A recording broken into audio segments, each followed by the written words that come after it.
Hi, everybody. Welcome to episode 150 of the Clean Hamster podcast. It's great to be here. I'm Barbie. I think this is going to be a good one. Gosh, it's just after the intro, my brain goes, hey, how about nothing? And then I'm like, okay. No, I'm kidding. I think this is going to be a good episode. It's December 28th, 2022. It is a Wednesday. And I thought, I don't know, since I'm not going to see you until 2023, I thought I'd just do, a year in review. Not necessarily visually, just from my perspective, just, through storytelling and whatnot. And I think we can start just from the beginning. And obviously, I'm referring to what's happened in my life and how this is probably the greatest. This was probably the greatest year of my life, and to many more. But still, it's this was the greatest year of my life, with ease. For obvious reasons, I'm in an office right now in my own house that is no longer my bedroom. You know what I mean? I think this has been the best year of my life because when 2022 started, all right, so the story starts back when Jacob, Curtis, and I met in 2013, right? The year 2013, where things were a lot different.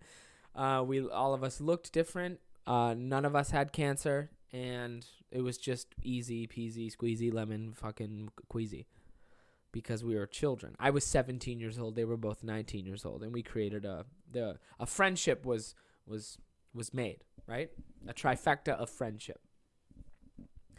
Now fast forward to 2019, right?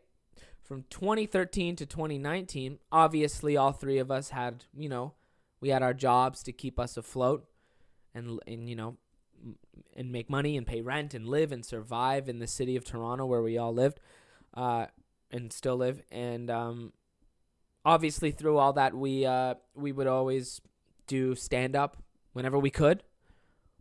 We would create content and post it whenever we could as a unit or individually. And then our friend Curtis, then one of the three of us fucking hit it big, right? He had it pretty big on an app that is no longer around, Vine, and then he transferred to long form content on YouTube. And him being the gracious, not a word, douchebag. Him being the gracious guy that he is, the level-headed fucking killer that he is. Every opportunity he got through his popularity on the internet, he involved Jacob and I.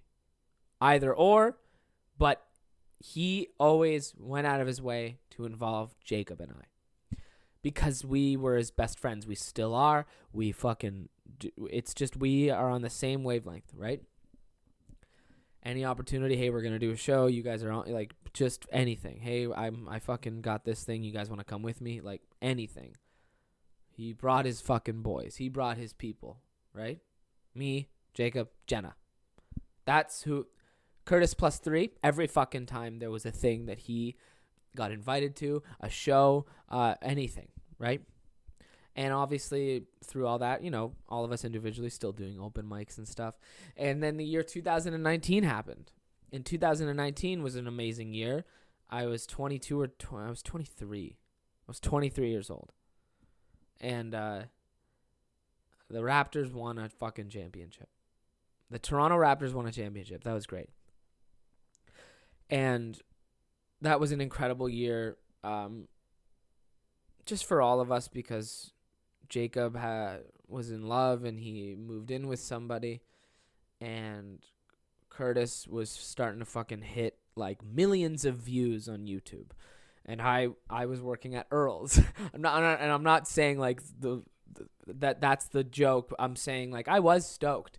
I was fucking single still, and I was working at Earl's, and I was still doing comedy, doing shows. I was hosting a thing called Bourbon Bingo at a bar called Death and Taxes and getting paid in cash to do it, and it really helped me with like my crowd work skills and stuff. It was easy. It was fun. I would just host a fucking bingo night. I was on the mic playing music, saying bingo numbers and stuff like that, and giving people drinks and shit. I was working at 2 different bars. I was finally like feeling comfortable. And then my friends, we were always doing stuff together. We always went out together, and it was just great. 2019 was awesome. And then Curtis invited me.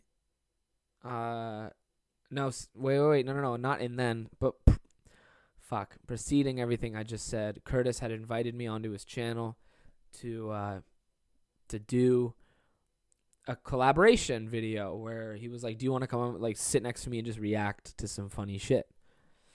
And it was I don't like saying the name, but it was fucking Bestie Picks. Yeah. And I was like, "Yeah, sure." And I knew the gravity of the situation. I knew like this could be great for me. I knew that. And even he was like, "By the way, like you're going to be great." And I fucking did 3 videos with him over the course of 2019 on his channel, which gave me an extra push in the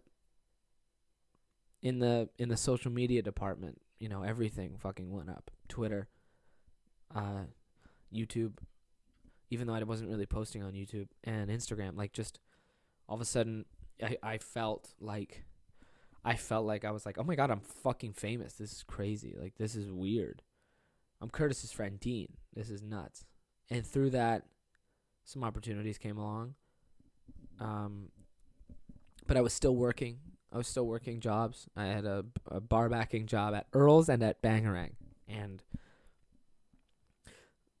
life got fucking weird, man. Life got crazy. Life got interesting. Life got new. Life got, people would talk to me differently because they just saw a number.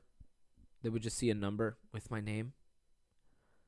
They'd be like, "Why do you have followers?" And I'd be like, you know what I mean? Like, no one really knows how to answer that question. And I'm like, "Oh, my friend's famous," and he invited me on to my friend's like really popular on YouTube, so and he invited me on. And the second that happens, no one knows. No one does any research. No one really understands. Like, it's not like I just got dropped into stuff. I had always been doing comedy, but no one cared about that, right? Like, everyone was just like, "That's what you're known for," right? And I was like, "That's fine with me." I had fun doing that with my best friend and stuff, and we got some opportunities through that. And unfortunately, I made a few wrong steps, and I got a little too fucking cozy in my position. Flew a little too close to the sun. Didn't set up proper boundaries, and had some fucking, not as public as anyone really thinks, just felt like it to me, slip ups that were broadcasted through and under the umbrella of the incredible image of my friend, who is like a world-renowned good dude. And for people to see that he was affiliated with someone who wasn't a good dude threw a lot of us through a loop. I had to fuck off for a bit. I started feeling horrible. And then it was the worst. The end of 2019 was the fucking worst. But most of it was so incredible that it evened out. Because in between that, in the summer of 2019, the Raptors won a championship, and me, Curtis, and Jacob, we did a bunch of shows in Canada. We got to fly around, do a little mini tour. So I got a little taste of like what could happen if not what could happen if you stick by your buddy who's fucking immensely successful, but what could happen if you just fucking put your head down and maintain this and salvage this. And I fucked up for a bit. I fucked up big time. I wasn't good at taking care of my own image, and I wasn't good at setting up boundaries, and I wasn't good at keeping my mouth shut as well. I like to talk a bunch, obviously, but I said a lot of things that were stupid in the past also, even before anyone knew who I was, even before, like, I was a person. I was still a stupid teenager with a phone just trying to get attention, right? Said some dumb shit. Did a lot of really dumb things. And then all of that came to light when I was under siege, because of my shitty behavior. And my shitty behavior was just me being rude. And then it was like, oh, that's the real Dean. Like, a little, yeah, because, when someone's annoying you, you're kind of a dick to them. That's basically what happened. So, and like, the most petty interpersonal issue doesn't need to be public. But in this case, with my luck, it was. And to be honest, I'm glad it fucking happened. I know I'm repeating myself. Anyway, the end of 2019 fucking sucked ass. And then 2020 started, and I felt like I was like, you know what? It's all in my control. Just shut it out. Let's fucking get to work. And we did a wonderful stand-up show in February of 2020, and then COVID, lockdown, awful. And that was the worst, because I started a relationship right in like March. No, like at that show, she was there. I started a relationship, and then boom, fucking lockdown. And I started like drinking a lot. Like, I was drinking and doing drugs with my then partner a lot because we were bored. We were like, no one works. Let's fucking party about it. And that was damaging for sure. And that wasn't really helping what I was trying to accomplish in the long run with my life. Because I was like, what's going to happen? Like, are we all going to die? I don't know. Fucking, and then boozing like crazy and fucking doing drugs and not getting enough sleep and fighting with my then girlfriend and just being like, and Jacob got fucking cancer. And I didn't know how to deal with it. Neither did he. Thank God we're out of those woods. Beginning of 2021. Wait, I'm sorry. Nope, we're still in 2020. 2020, we have big plans. We want to go on a tour. Curtis, Jacob, myself. Now, keep in mind, before COVID started, Curtis did a West Coast tour. Kurt Boy Hits the West Coast. I think that's what it was called. And in January or February of 2020, that's when that tour ended. It was a small West Coast tour. One of the dates was in Vancouver. And one day the fellas, we were all like, let's go for lunch. Because I had heard that since it was a Canadian show, that Curtis was like, oh, I'll just get Jacob and Dean to open for me. You know what I mean? And then we went out for lunch, and I didn't know it was like a setup. They both sat across from me, and they were like, dude, we got to talk to you about something. And I was like, oh, fuck. Like, by the way, keep in mind, like this, the being dragged on the internet for bullshit was still like fresh. So keep that in mind for context. They both sat across from me, and they were like, we got to talk to you about something. Like, we don't think it's a good idea that you come to the Vancouver show to open, since all the shit with the internet and stuff. And I was like, heartbroken. I was completely shattered. I understood, because I knew that it wasn't really their call. I knew it was more like a management thing, and like the optically in the whatever. I knew it's a business, right? It's not just, but he's my friend. It wasn't just that. It could have been, but whatever, man. It was one show. I can fucking take that.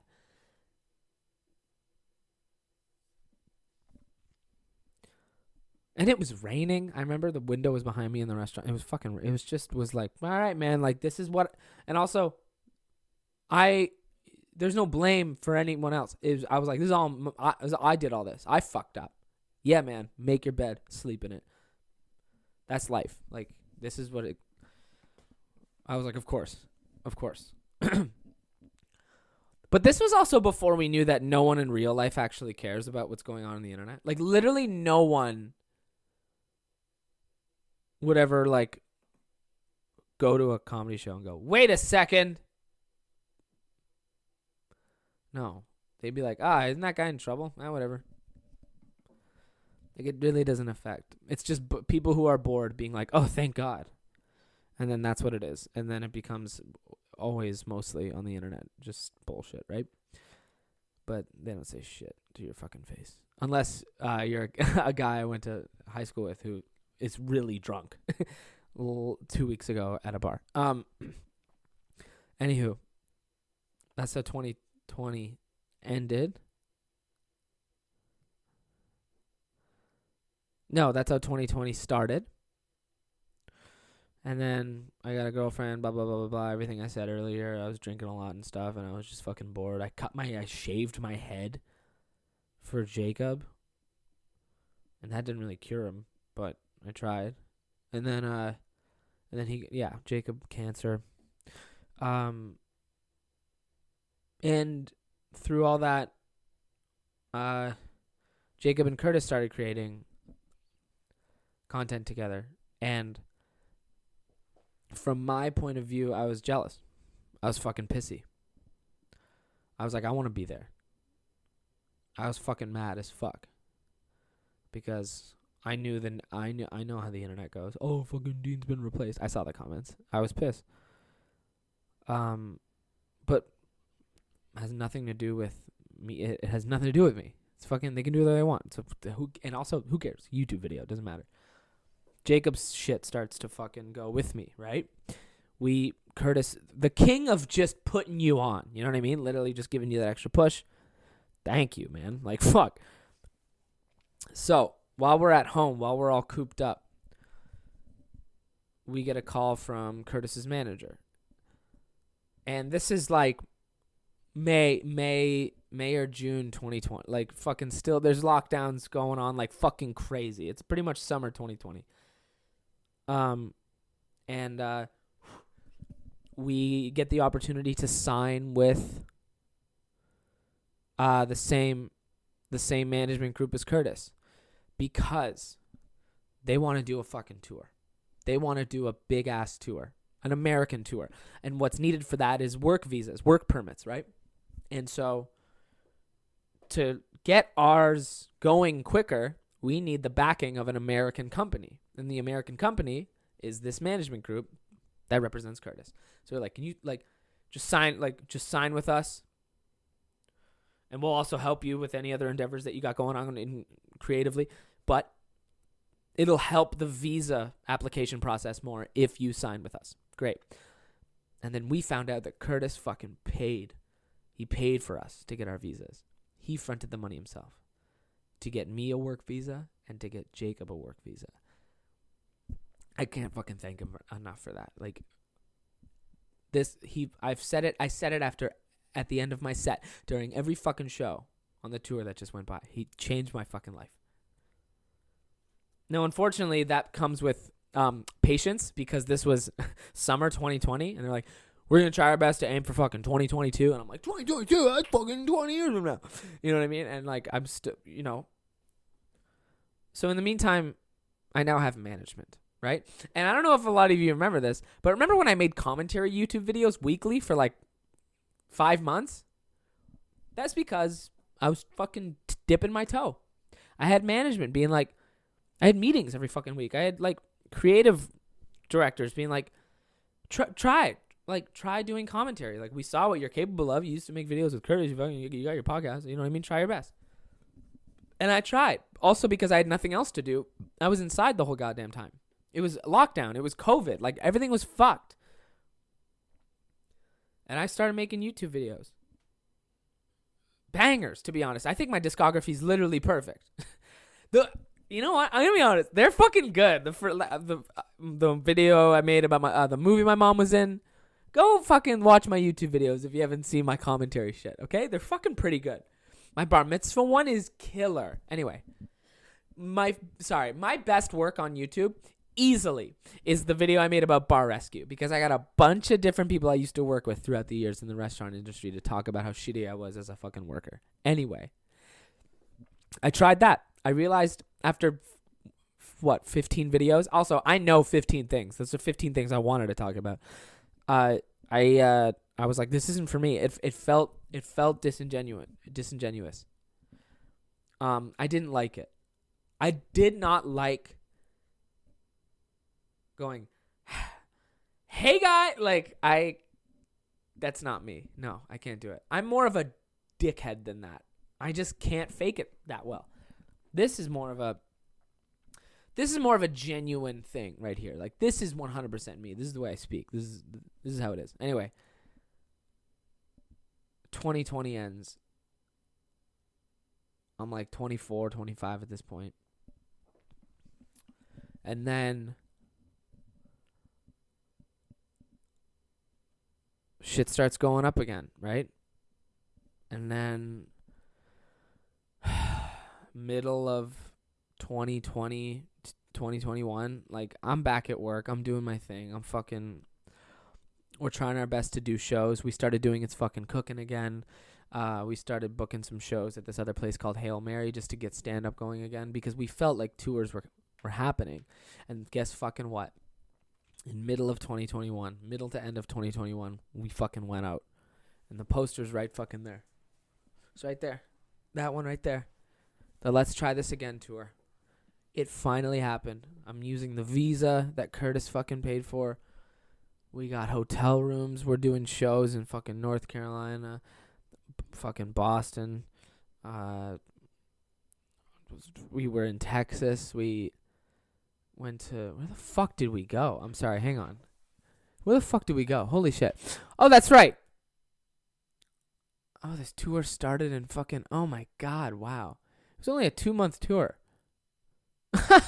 It was November and December of 2021. But it was packed. Raleigh, North Carolina. Fucking 3 nights. 6 shows. Nashville, Huntsville, Dallas, Boston, Bridgeport, New Brunswick, Levittown, New York. Fuck, I'm so ashamed that I just forgot to mention the City Winery shows. I'm so sorry. October of 2021. Oh my God. Fuck, I'm such an idiot. I'm so sorry that I didn't write this down, you guys. I'm just giving you a timeline up to now on what the fuck my life has been like since this year has almost come to a close, okay? And thank you if you've stuck around this long. In October of 2021. No, fuck, man. Oh my God, I'm an idiot. In September of 2021, we did 5 shows at the Velvet Underground in Toronto. All 3 of us. Because we wanted to get our fucking shit going. October of 2021. Curtis is like, yo, we got an offer to do shows in New York. And I'm like, holy shit. And he goes, yeah, Jacob's going on vacation with his family to Cuba. So it's just going to be you opening. Are you cool with that? And that, that meant the world to me, because it brought me back to the moment where I couldn't be seen with my friend because of internet bullshit drama that ripped a fucking chapter out of my life. It took me right back to that fucking moment where you can't come. You can't. Sorry, man. It took me right back to that. Because if it was still that, even though Jacob was like away with his family on a nice vacation, he would have been like, I wouldn't even have been considered. This shows the passage of time, and this also shows how the internet's, at the end of the day, it's literally nothing. It means nothing.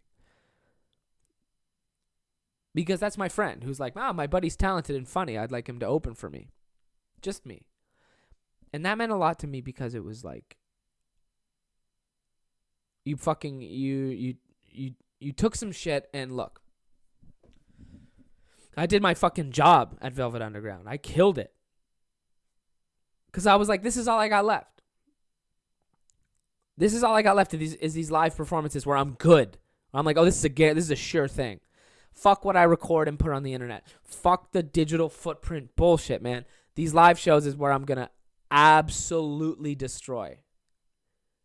And then he was like, 3 shows at City Winery. It's off the West Side Highway, like in fucking Manhattan. 2 shows a night for 3 nights. October 20th, 21st, and 22nd, 2021. I opened for Curtis 3 nights in a row. 6 shows. And that trip with him also was very special to me because I was like, nothing can break the bond him and I have, the bond me, Jacob, and him have. Like, nothing. This is solid. This is as solid friendship as they come. Like, this is no amount of internet drama, he said, she said, whatever the fuck can drive anything between us as professionals, us as best friends, and us as just comedians. Like, that's what it is. It's just, let's get this work. Let's fucking get these jokes. Let's do that. That trip with him set a lot of things in stone for me. And it was 4 days of pure reassurance because I was filled with anxiety about, I was like, am I ever going to be able to do anything with these guys again because of what followed my reputation on the internet? Like, I was so in my own head. And also, like, when something's happening to you on the internet, you think everyone knows about it. And I know for a fact no one cares. Like, it's just not no one gave a fuck, but I thought everyone did because it was me. Do you know what I'm saying? Like, when you see your name enough, you're like, it's headline news. It must be on CNN. And then after a while, everyone's just like, nah, I don't know.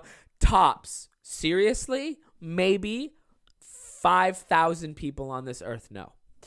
And cared. But now that everyone's always growing up and aging, they're like, it's just not hurting anyone, and it's fine. Life goes on, and bigger things happen, and it's a new thing every goddamn week, whatever. Anyway, that trip meant a lot to me.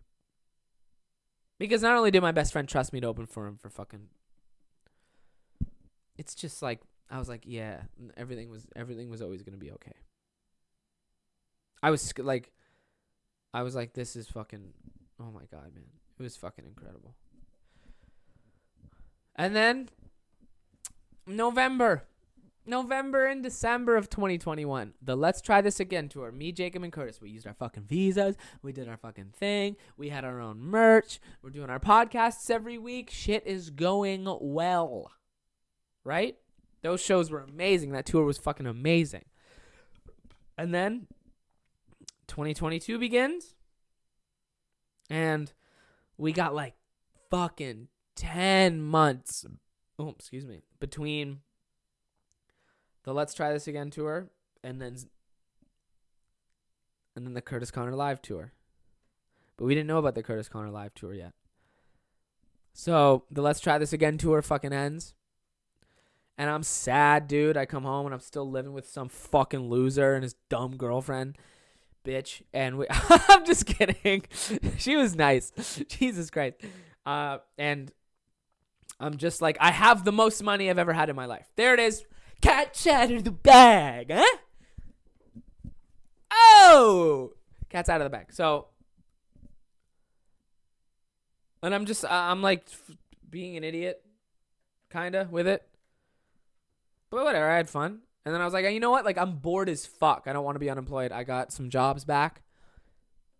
I was just like, I just picked up some part-time work just because I was like, I know another tour's coming. Then I started getting the dates for them. Our management would fucking email, you know what I mean? Like, here are the cities we're looking at. 50 fucking cities. And then, boom! June 8th, 2022. We set off to Florida, where the Curtis Connor live tour began.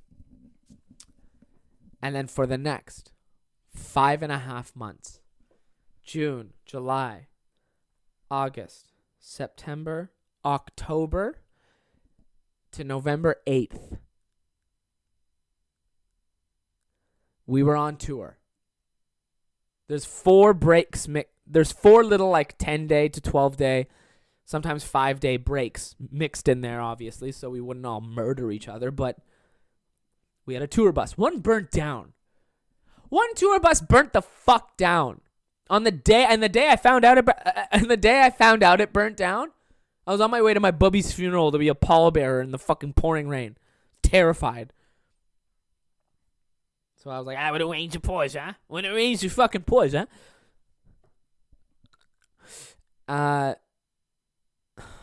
Fuck. 5.5 months, pretty much. 57 shows.